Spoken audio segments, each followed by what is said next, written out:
Hi, this is DL, and I'm here with Dan,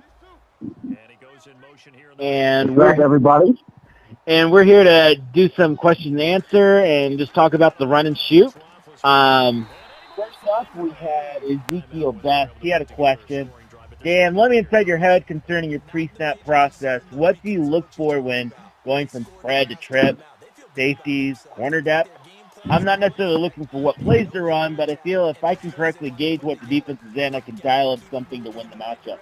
So, Dan, kind of walk us through your process when you see and how you utilize motion and how you interpret what you see when you motion. All right. So we've got this cut into three steps, pre-snap, post-snap, motion. We're talking about motion here.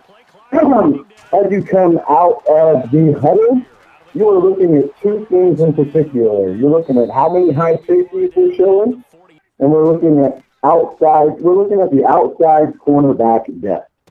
That is it. We do not care what's going on in the box at all, gentlemen. So we're coming out in the spread. Say for this instance, say we see off coverage and single high safety. I'll go into your trips. As that guy audibles and motions over, if the guy goes with him, obviously we know that is a telltale sign of man. So we're going to go into our man beaters. And as they motion over, you'll see that your cornerback alignment on the outside, the depths will not change. You might get different depths within the box, and again, you're not paying any attention to that. So, again, cornerback depth, alignment, safety alignment, single high we know is 3. Let's see. So, okay, the player is motioned across the field. You've gone from spread to trips. And let's say the guy did go with him. So what is it your first instinct to do? Okay. Both corners are deep, one high. So with the one high, you're eliminating cover 2 and cover 4 concepts, and even cover 6 concepts right off the bat. You just eliminated half of the defensive playbook, if not 60 or 65%. So now that you've got single high and off coverage, and did you say that he did or did not go? He did. Well, give us either or. Actually. Gotcha. Well, all right.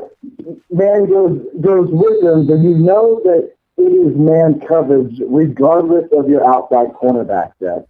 In terms of Madden, there are man coverages out there that come right out of the huddle with cover 4 looks. And a lot of it's cover 1 man, but it happens. So you're only going to get a couple of alignments for each specific coverage. So guy follows him, it's man. So now that you've addressed man, I feel the best way to attack man is from a spread look. Everybody might have their differences there, but I'll go back into a spread and I go with the switch smash concept, where you have a smash on one side and a post switch on the other, and the smash, the corner route destroys man coverage every time. I mean, you could have a guy out there at 97 speed, 97 across the board, and he's still going to get beat on that cut if you time the throw correctly. Now, when you throw that corner, are you pass leading it at all, or is it, what kind of pass are you throwing usually? Yes, of course, you definitely want to, on the corner routes in particular, you want to use the pass lead with. I only use the pass lead when I'm throwing out, I guess out corners and posts, I guess, are my only real pass leads. Everything else is kind of more of a bullet, a lob, or like a timing throw, I guess, more than anything. What direction do you pass lead on the corner? I know in past Maddens it made sense to kind of pass lead down into the side of it. That way the corner's kind of boxed out. Depending on think of it like a clock. If you're attacking the right side of the field, I'm pass leading to 2 o'clock, and if you're throwing to the left side of the field, I'm pass leading to 10 o'clock. And is it more of a lob or a bullet? It's a bullet every time. Bullet. And it's a timing thing. It's a bullet every time. And, do you throw it like right after he makes his break, or a few steps after? Like, what's your cue to hit the bullet? I mean, sometimes I hit the bullet as he's breaking. I mean, it's only out of pistol spreads, and I should have said that earlier. I'll go back into the pistol spread and attack man, because I feel like the corner route on that switch smash, and it gets such a good break, and it's so sharp. It's only like 7 to 9 yards, as opposed to if you were in the gun spread, it would be like a 12 to 15 yard break on the corner. And that's something unique that I found just rummaging through the chute, is that corner route, and it destroys men. I mean, man covered, most of the time you have a safety running out there, or a fourth corner. I mean, we're not talking about a number one corner, you know? And it just destroys them on that break. And you want to get the throw out upon the break. He's broke, and he's 3 steps out of his break. You're talking about possibly throwing an interception based on how well that defender trails. And it may not trail very well. And I've scored touchdowns from so far out where people run cover 2 man, or any kind of cover 0, or any kind of man, where I hit him in that corner route, and it goes the distance, because I have a legitimate slot back there, and if he can catch the football, I can get him to the end zone, you know? Awesome. And that's yeah. So, okay, what if the guy doesn't trail across? What are the other things you see? So if the guy does not trail, some things you're going to see. Again, I want to stress the fact that your outside cornerbacks are tipping your coverage for you. And notice that as you go from trips to spread and from spread to trips, that these outside cornerback depths do not change. Unless the user manually presses them. Now this is what's great, and we may have to capitalize this on a different session. But if you're seeing a lot of man press looks pre-snap, then you're going to have to rely on your post-snap reads of safety alignment and safety's first instance upon snapping the football. Their first 2 steps, their hips and their footwork, are going to tip the coverage for you. Literally, before you get into a 3-step drop, they're going to tip the coverage for you. And I mean, that's only applied to the Madden video game. But one thing I used to do, and I do it every once in a while still, as a defensive player, is if I was using that look, which I used to use all the time, it just depends on how good my corners are, if they can actually press and not get burned, is I would go into cover 4, and I would put one of the safeties on a bluff blitz, so that their first 2 steps are down like they're blitzing, and then they say, whoa, and they back up. And I like lurked so many people, not even lurked, because I wasn't even using it, but people thought, oh, it's cover 3, throw the seam, and nope. But generally, it just depends on how smart your opponent is if they actually read safeties. I find that probably only 40% of people out there actually read the safeties post-snap when they're passing. I'm willing to bet that at least half of our community is going to think that I am Looney Tunes for this next statement. But I prefer for my opponent to come out and press man looks every single play, because of this system of spread to trips. You go from spread to trips, or from trips to spread, and then you call your play. And I lick my chops when I see man press every single play, because of what I'm reading when I'm putting players in motion. So I want to go back and talk about when that guy motions the clock and nobody goes with him. So nobody goes with him. That's a telltale sign of zone. And you're going to get, within the box, you're going to get shifts. Your linebackers might shift over. They're going to do some window dressing with their D-line and how they want to attack it, spread it, pinch it, yada, yada, yada. But you're not interested in that. You're interested in your single high safety. Nobody went with your guys motioning at all. So you know right then and there that it is a cover 3. Plain and simple. They're not going to be able to, show, you can't, even if they man a line, it's not going to be able to, you're going to be able to see that they're in 3-8-3 only, if that makes sense. It does. And the attacker is the cover 3 beater. Now, in the instance, there are very rare occasions within this video game that you get a very odd look when you go from spread to trip, so from trip to spread. You read everything about cover 3, but you get an odd, sometimes the defense will wait, say a right outside linebacker will wait 4 or 5 seconds, and then he'll go man-align himself on the slot on the other side, you know? In times like that, that's when single back spread 60 go is a lifesaver.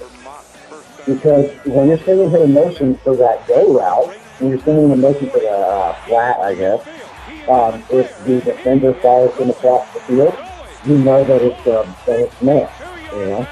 Well, it's actually, quick correction, it's not a flat route, and it's an arrow route. It may seem like it's totally different, but if he actually runs a flat, he'll hitch at the end. He won't get enough depth either, and he'll mess up everything concerning your seam read. What he'll actually do is he'll go anywhere from 3 to 5 yards deep at an angle, which gets you a great angle to get him the ball and get him upfield faster, but it also opens up the seam and puts the defender in conflict.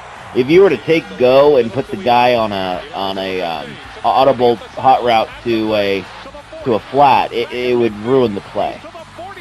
I just wanted to add that little nugget there. Anyways, continue. Well, and just that, that was just that 60 go we would use in a special instance where we make our audible from trips to spread, and we did a delayed reaction, and somebody from the opposite side of the field decides to go man up one of their slot receivers, and you get a delayed reaction like that. That kind of leads me to believe you don't trust that it's 3, but you don't trust that it's man. So 60 go out of the single back spread is a perfect rebuttal to that coverage and to what you're seeing there, and the answer to that question, that is it 3 or is it man? Because as you send him in motion and he runs that arrow, your defender is either going to follow him all the way through the arrow route, and which, in terms of Madden, the backside hitch is there every time if your fly route does not, if he gets outside leverage. No, he doesn't hitch. He keeps running. He'll hit the sideline, and then he'll, come back in. Are you talking about the arrow or the... The arrow, not the... Yeah, on go, it's an arrow. You're outside, you're split in on the... Oh, yeah, if he curls. Yeah, I'm with you. Yeah, so your curl backside is there every time on the man coverage. But your first look is to see if you get outside leverage on your fly route. If it's man coverage. Now, if it's not man coverage, then your read is flat versus soft, or hard versus soft as far as their coverage. If it's hard, you're going to get an opportunity to expose that option route, the go route. You're going to be able to expose the seam, yeah, the seam right there. If they're in hard flat, and if they're not in hard flat, it's instantaneous. You're going to pass through to the outside and hit that arrow route and hope that you can get 3 or 4 yards. Maybe more. That's the play that I feel like if you bootleg out with it, you can, and you hit it in stride, you can really, if you time it, it takes getting the timing right. But that's a play where it's almost like an extended toss. It's a very safe throw. And it kind of puts the defense in a bind because the linebackers start going after the quarterback, not the guy over there. He maybe has one guy on him. If he can shake him, it's a touchdown. I've had that happen a few times. The other thing I wanted to say real quick, just piggybacking off what you said, is that go out of that single back spread, and I think it's the same under the Eagle trips and single back. Go in under center, it has a shorter seam read than it does in pistol or in shotgun, which versus man it is good. I feel that in gun or in pistol, it's not a good thing because it takes so long for him to get down there and curl. By the time you're throwing the curl, there's a guy at your legs. So it just depends on. It's definitely a timing. It's definitely a timing throw. If I ever find myself throwing the backside curl, I've got the ball out at least a step or two before he sits down. Yeah. You know, and obviously it's not a bullet pass. Sometimes it's a bullet pass because you've got somebody in your mug. It depends on where you are at on the field. If you're throwing to the far side of the field, you have to bullet it because if you lob it, the corner's going to catch up and be waiting for it, and that's just asking for a pick. So what you were just talking about with the far side of the field, and depending on where that is. I was talking about the seam read more so than the far side, but that too, to a degree. So basically, I personally am aligning it based on hash, you know, and if I'm on the right hash, I want my trips on, especially in the single back where you get the auto motion, I want my trip side to be the far hash. The easiest way, I think, to say it is field or boundary. Boundary and field? Yeah. Use that, because I think that's more clear, because it's not about right or left. It's about which side is the short, which side is the long. You like trips to the wide side of the field or the narrow? Yes, I like my trips to the field side. Just when we're just specifically talking auto motion in the single back. Yeah. Correct. So I like it. I like the trips to be the field side. That way, if I'm forced to make that backside curl, it's A, on the short side of the field, and B, if it's cover 3, it allows my slot back a couple more yards to maneuver. Absolutely. And maybe get to a top speed, or get to an angle that a safety with might have great pursuit but no agility. You know. Well, and plays like that, like go where you have that arrow route, or slide with the fish hook bubble, or an actual bubble or an actual screen. I think the thing with those, you have to treat with any kind of one back or spread offense. Those are your outside run game for the most part. You may have an actual outside run game, but where a normal, I-form team would run outside 10, 12 times a game, and they'll run inside 10, 12 times a game, and then they'll do some play action passes. You're going to be throwing to those guys at least 7 times a game. You're going to be throwing down the field to your seam reads and your crossers and your vertical stuff and your curls a good another 10 times probably, and then it fills it out with whatever else happens in the game and what they give you. I think what you just talked about is something that we should take one moment and realize that I think just about everybody forgets in the run and shoot that our screen game is an extension of our run game, Absolutely. And I've been asked so many times by my brother, more so than anybody, how do you do so well but only run the football 10 or 11 times, And I'm like, well, I ran the football 10 or 11 times, I handed it off, but I also threw 8 or 10 screens, and boom, there's your 20 carries a game. Well, and one of the core plays has a screen built into it. It's literally a fake screen. You got 2 vertical, stems, and you got a bubble screen right underneath it, and it puts the defense in a bind. Do I stay down and cover this screen, or do I go deep? And whatever they choose, they're wrong. And even if they somehow cover both the curl and the bubble, then they have to worry about the post over the middle. They can't win. So I'm going to transition here into back to our original question, and maybe a different scenario with an alignment with the secondary. Yeah, absolutely. So you're coming out with spread, and you see too high, okay? And when you see too high, you're only going to get one of three depths out of your cornerbacks. They're going to be impressed. They're going to be, I'd say maybe 4 or 5 yards off the ball, or they're going to be 9 yards off the ball. Okay? Absolutely. And press being man, 5 yards being 2, and 9 yards off the ball being 4.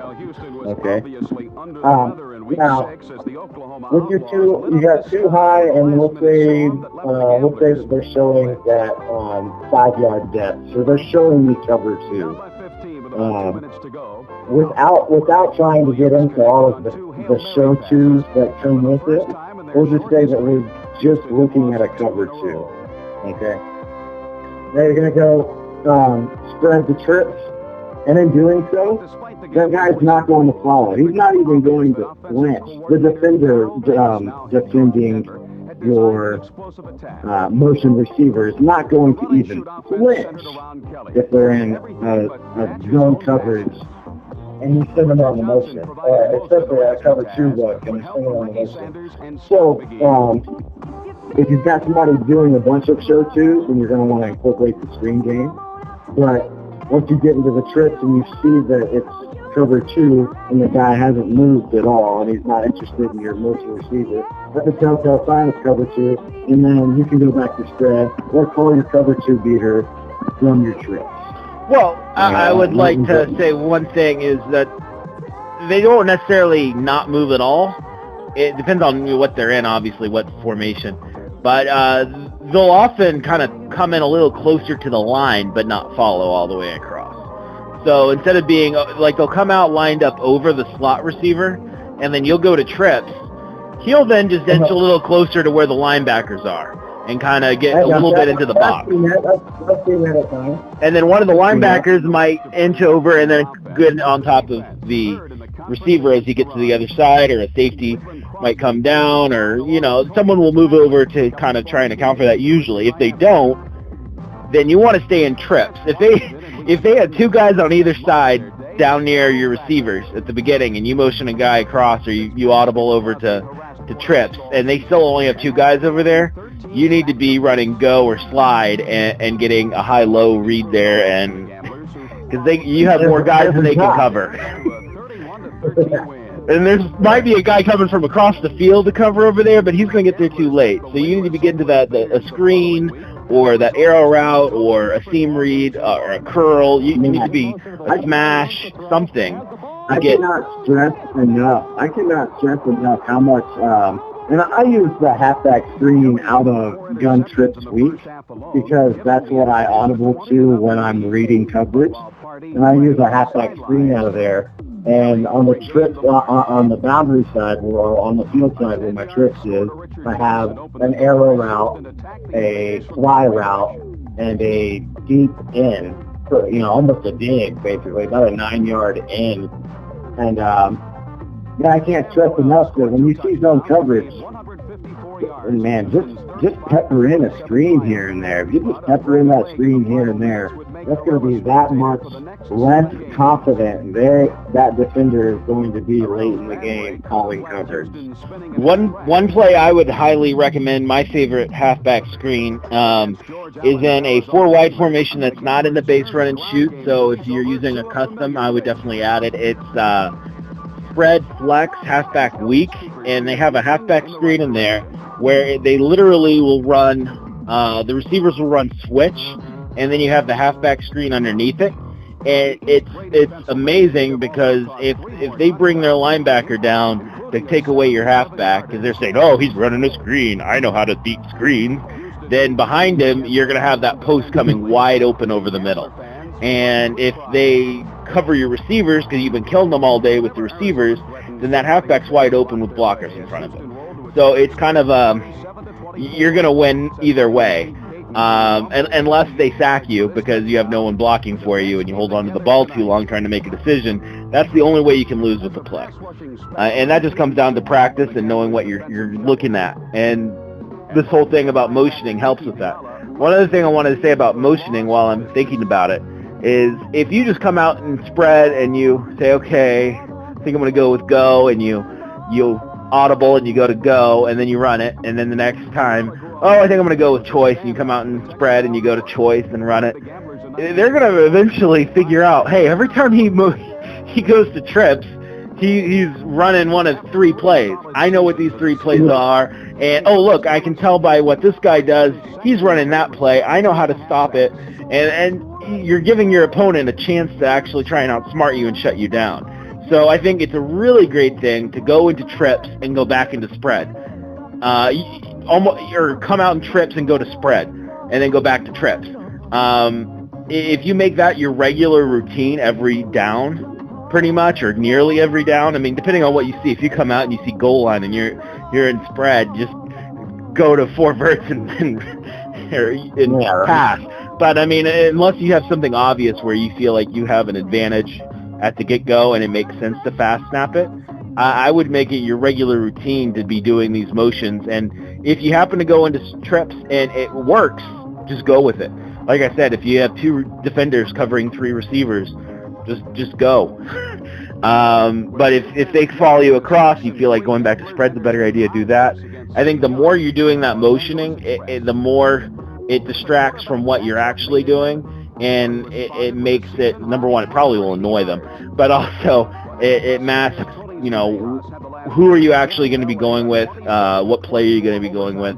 And one thing I usually do is I keep track, I set my audibles very specifically, and it's usually 3 passes and a run, but in some formations it might be 2 and 2, it just depends. But whatever plays I have in my hot routes, they're my go-to plays. I make sure I don't come out in those plays to start off with. That way I have 5 plays from that formation I come out in to choose from, plus 4 at the next formation over, and 4 at the formation after that, and 4 at the formation after that. And I try and mix up what it is. So every trips formation I have isn't just go, choice, slide, and a run. Some of them are. And that's a great point, Dio. That's a great point. That, I mean, you would think that it would just be second nature to not come out in a play that you have set as an audible, but continue. I just wanted to say it was a great point. Well, one thing I'm probably notorious for this is I'll come out in halfback dive out of pistol spread at like a whole half easily, and then from there I'm adjusting to this or that, and my audible in there is I've got HY option, which I use as choice even. I have verts with the bender, the seam read, and I have switch with the smash on the other side, and then I have the halfback, the outside zone, the halfback stretch out of pistol spread. And that way I have that dive if I want it. And if I go over to trips and I see, oh, look, they're in man, and they're in dime, or they're in quarters, and they're in man, and I go back over, well, I know, okay, I'm only going to have to deal with 3 or 4 guys. It's probably this guy. I shift my blockers, and I run it. Or I may say the opposite and go with another play. But that way I have that extra play I can go to that isn't in my audibles. If I'm coming out in a play that's in my audibles, it's like, why is it even in my audibles then? Like, I'm just taking a play away from me to choose from. Anyways, continue. Well, I like your setup with the 50 spread. I'm very similar, and your audible setup, I'm very similar. I have mine set up to where, I mean, and it's button correlation. Every single audible I have, R1, is my play action pass, It's that specific. Well, and see, I don't use play action. That's going to be one of the differences between us, and I think that's not the only one. I know there's more, but in an offense where I'm throwing it 40 times and running it 10, I just don't feel play action makes a lot of sense. And there's so much time where you don't have control over the ball, and a pass rusher can just come down on you and sack you, and you can't get rid of the a lot ball. of the play actions that are in my playbook in particular they're really wasting space, but they're not wasting space in the sense that they're at least there. They're there from the first couple months of the game before metas got really established and some of the edge blitzing just took over about Thanksgiving. And so a lot of it is null and void, but there are a few play actions that I like to keep in the playbook because it allows me to attack the middle of the field, uncover 2 sinks, and things like that. But anyway. So yeah, they were the too high, and you were talking about cornerback depth, and if they don't follow, if they do. Was there anything else on? No, I mean I can put together a little short lecture here on press man every down. So you come out and they're showing press man every down. You have no idea what they're in because you see press man every down. You know, so you're gonna go. So you come out and spread. You go spread the trips. When they're showing press man, you're going to look to see if your motion defender gets followed. If he gets followed, you know that it's man coverage. Most of the time, it's 2-man press, and you can go with I personally love the switch smash out of pistol spread with smash to the field side. I love it. It doesn't matter if it's 2-man or 0-man or 1-man. I love it. It's there. I've thrown picks on it twice since the game came out. You know what I'm saying? It's very reliable. So it doesn't matter what kind of mini coverage it is. Going back to that spread, pistol spread, and attacking accordingly when you see that man, you know, is where I like to go. Now, if you go spread to trips, guy doesn't follow, you might take another step or 2 in, like DL said, but still be aligned press man with the other 3 cornerbacks. Then you know that it's either going to be, a lot of the time it's probably going to be DB Fire 2 out of dollar, you know. But, or some other cover 2 zone blitz. Yeah, if he doesn't go with you, it's either going to be a zone blitz, a cover 2, could be, I mean, you can't eliminate cover 4 because there are some cover 4 show 2s, you know. Some cover 2 show 4 too. You really have to rely on your post-snap reads. So when you've got somebody who's 2-man press every play, you motion your receiver to see what kind of reads you get. And it's really important that you pepper in the run game when you see 2-man press in particular, because that's just going to buy you time to A, not make a silly mistake because you see one thing and post-snap it's another, and B, it's going to give you time to fill out their tendencies. Do they run cover 3 every play? Do they run cover 3 match every play? Do they pepper in a match zone every 3rd or 4th play? Do they cycle through their coverages? You know, they're going to develop tendencies over the course of your time of possession. And if you can keep moving the sticks, all you're doing is buying yourself time to pick up on tendencies. Now, where it really gets interesting is you're going to see this 2-man press every down, but you're going to know that this guy can't stop the run, or in an attempt to stop the run, his coverages become vanilla. He's more concerned on plugging gaps, so he's not disguising his coverage. He comes out in base cover 3s, base cover 4s. He comes out in all these basic coverages because he's concerned about filling gaps. He's not concerned about defending zones, so to speak. So I can't stress enough that when you see 2-man press every play, you motion your receiver, you make your reads based on what that defender does. Does he follow him? Does he stay where he's at? And then you identify post-snap tendencies and you correlate concepts to that. And I like to use the first half to fill out those opponents. And then by that time, the second half, I'm making a safe throw every throw because I know what they're doing post-snap. everything pre-snap goes out the window, minus what you see on the motion. Didn't mean to go on a rant there, but No, it's all good stuff. I'm preaching, baby.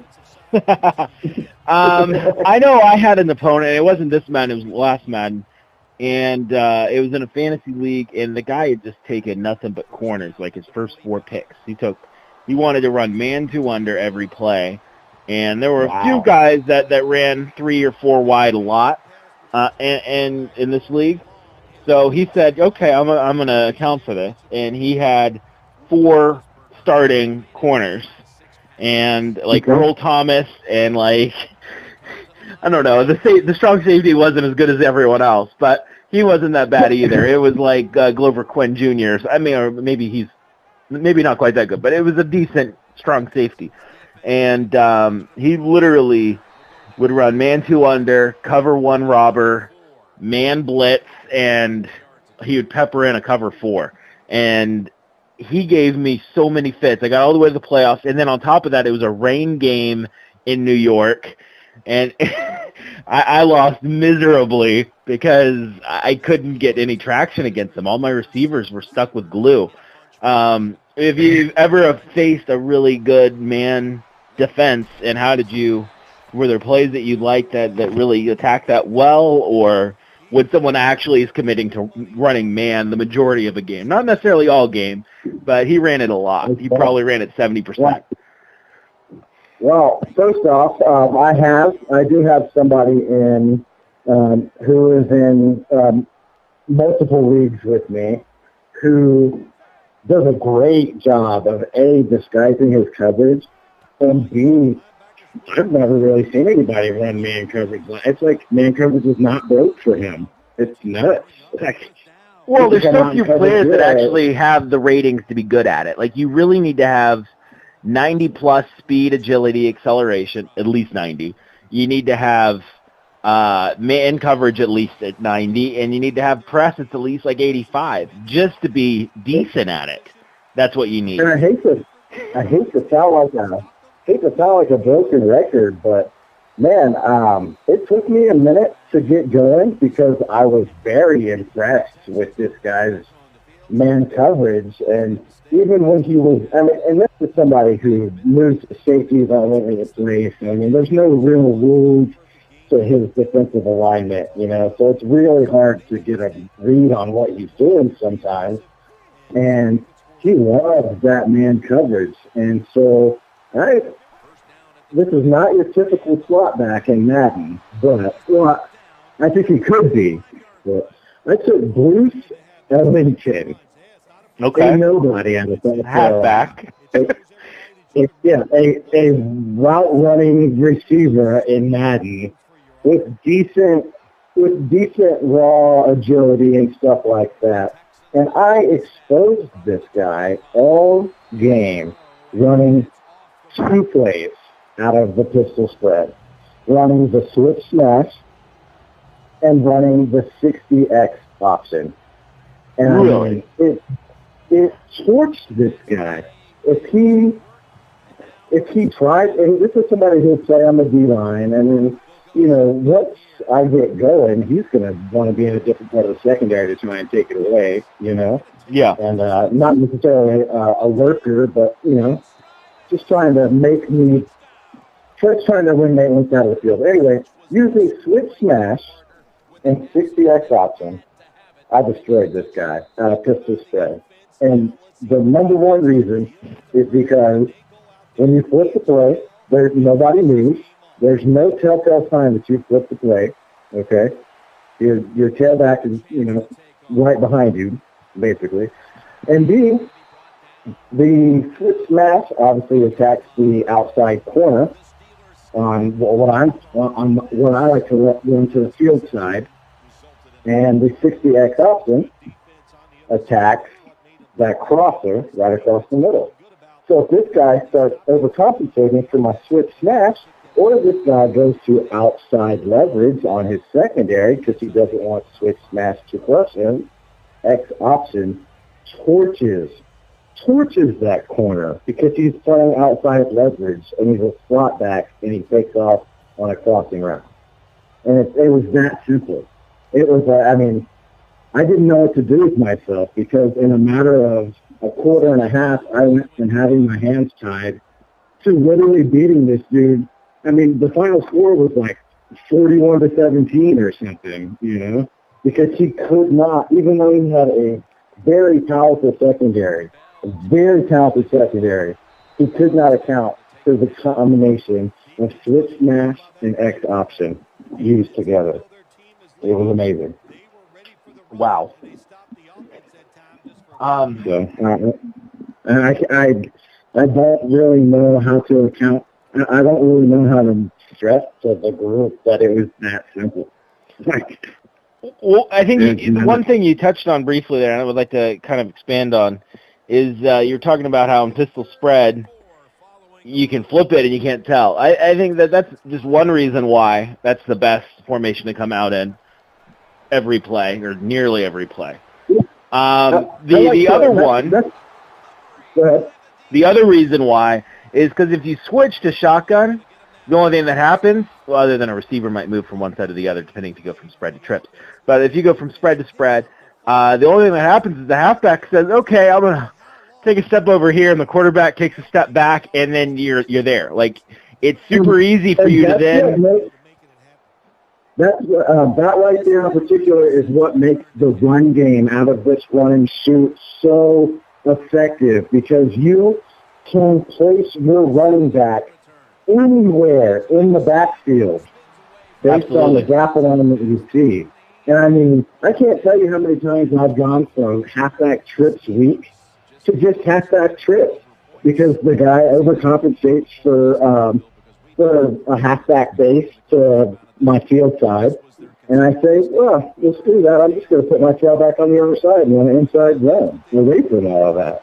You know, and if you can put it all together, it is a beautiful thing. And what's even, taking that one step further, you can also go from that pistol spread down to your single back spread. And the only thing that happens is that quarterback just steps up and puts his hands under the center's butt. That's the only thing that happens. It's super quick.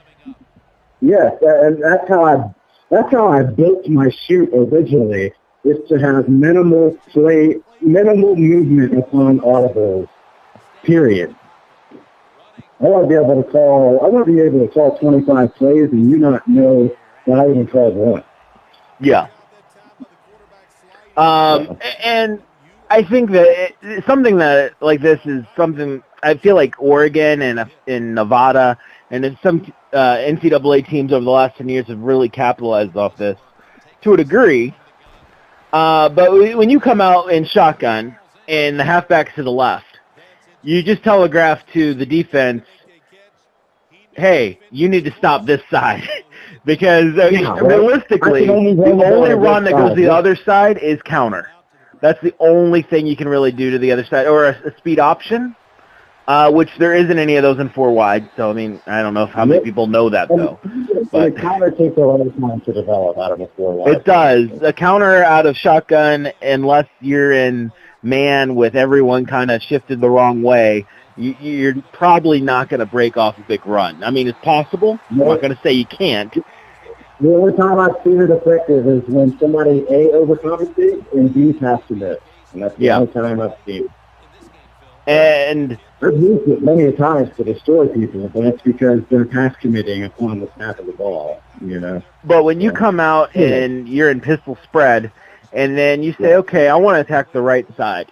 So you go into your shotgun flex halfback weak, for instance, and you select the inside zone as your audible, and he moves over, and then you hit A again real fast, and before he can even adjust anyone, you're running down his throat, and you've already put your halfback in that position to get the really good downhill burst in that direction. Or you can stay in pistol itself. Pistol has some really good runs. I especially like the dive. You touched on the pistol spread earlier, and you said it so perfectly. I mean, you run it exactly how I run it. I too come out in the dive. I have my stretch as an angle, so I can attack inside or outside on either side of the defense.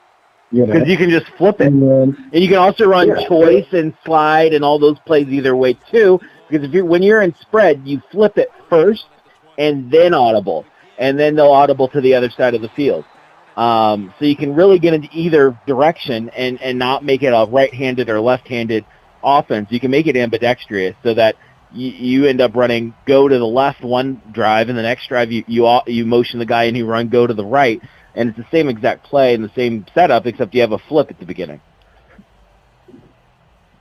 Exactly.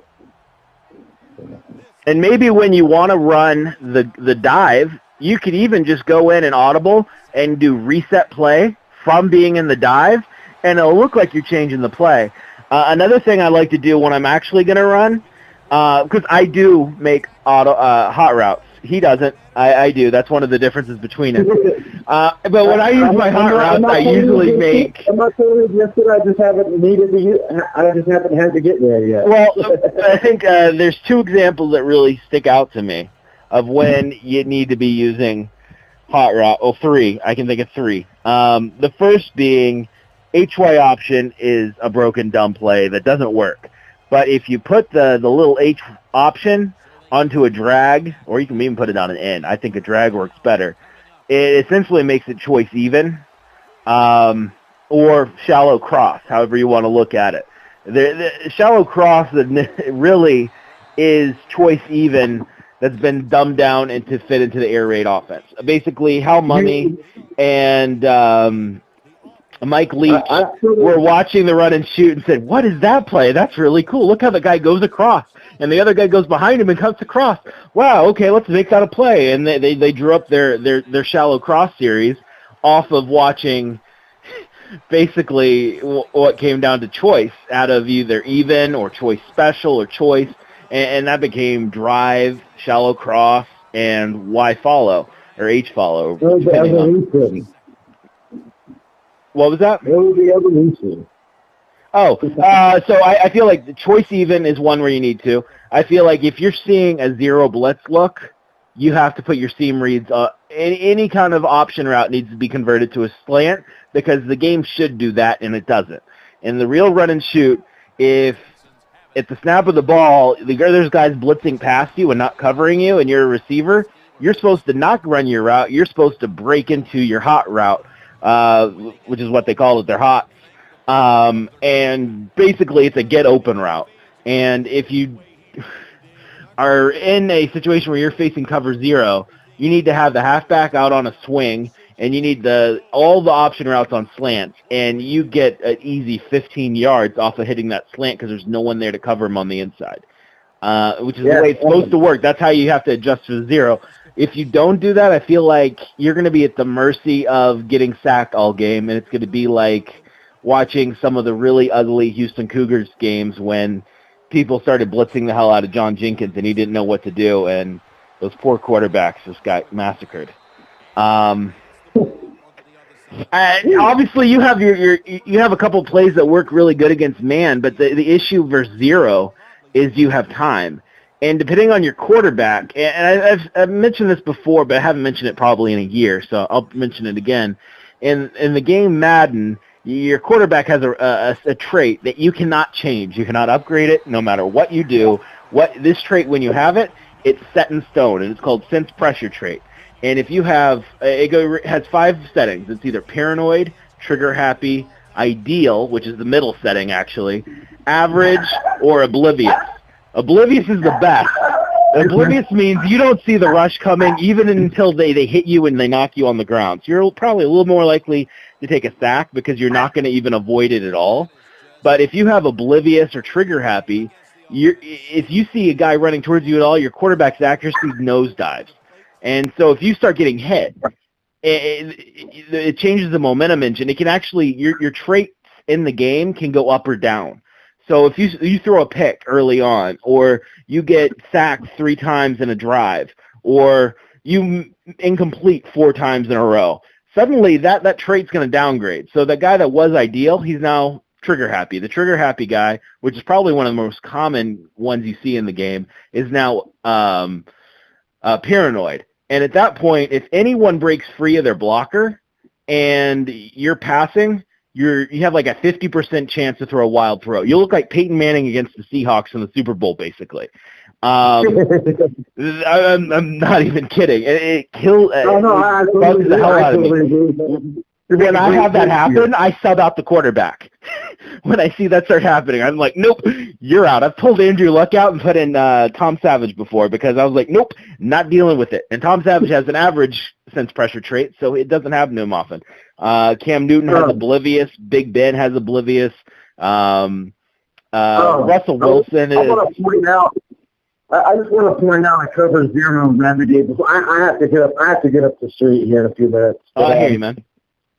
I just want to point out I got a remedy, and I know that there's nothing you can do about the sense pressure trait. And you're right. You are right. But if you start taking sacks, it's going to kill you. Now I have to say that I've lived with this cover zero beater from day one. And there's no hot routes involved. And I only did this because I got to a point where when I was building something pre-snaps, that I didn't want this guy switching over to 7. I didn't want him countering every audible I made. You know what I'm saying? So I tried to find a spot in which I could come out, and if I see cover zero, and I can attack it immediately, basically, without trying to build something for it and have them put together an exotic. Which is the way the run and shoot's supposed to work. Yeah. That's how it's supposed to work. Anyway, I got to run after I make this point. I'm sorry about that. Not a problem. Not a problem. Gun trips, halfback weak.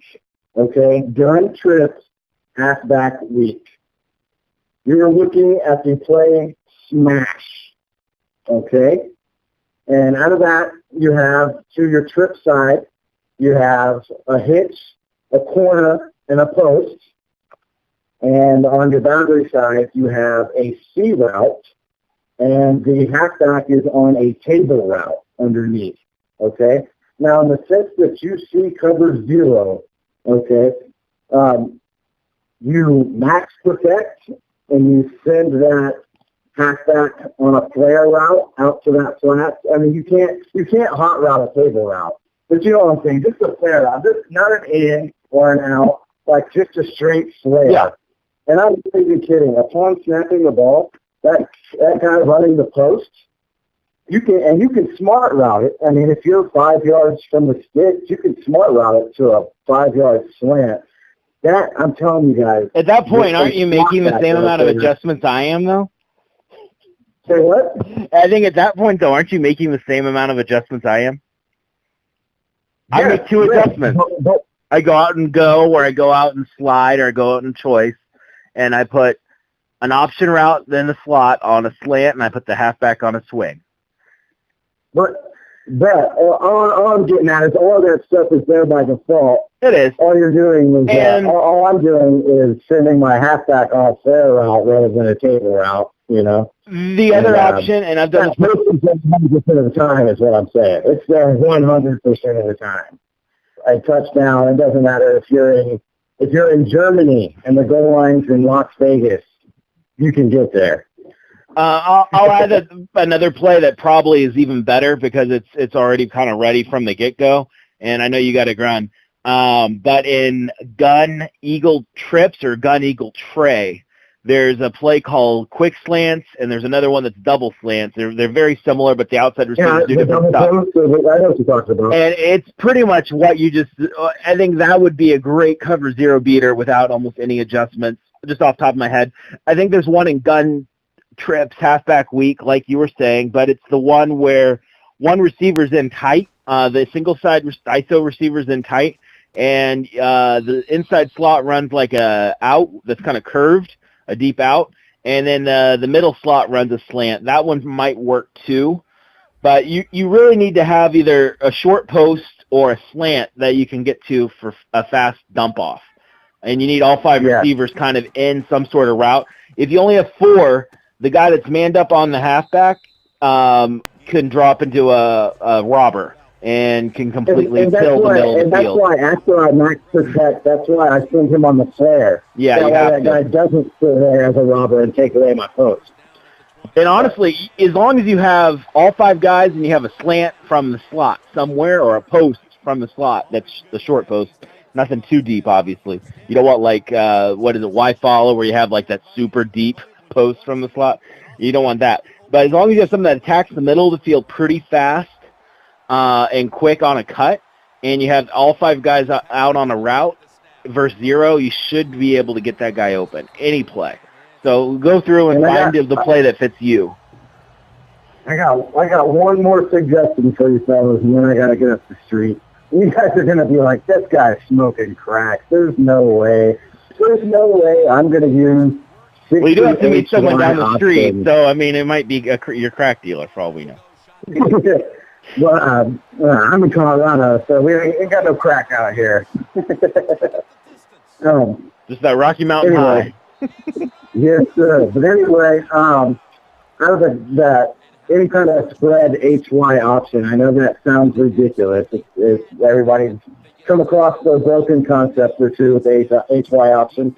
As long as they are not in press man, you can use HY option as a cover 0 beater because your 2-yard option route is going to run an out route. And if you've got the right personnel, which you should not be on the field wanting to run and shoot if you don't have shoot personnel, there's some ways where you have to make do. And I understand you got to get creative. It is what it is. But you go out there and you get your slot back and runs a 2-yard out against a safety who's 9 yards off the ball in man coverage. You guys do the math. I mean, you've got separation, you've got the ball in the hands of a playmaker who can take it the distance. And a lot of the time, you're split in.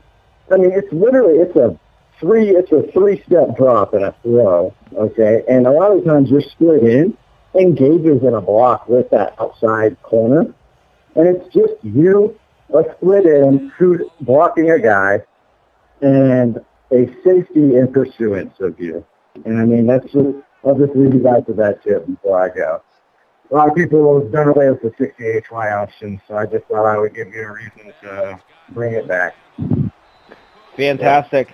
Well, thank you so much. We'll have to do this again. And if you guys have any questions for next time, please make sure to post them on the page or down in the comments. I appreciate it. Thank you so much. Have a good night.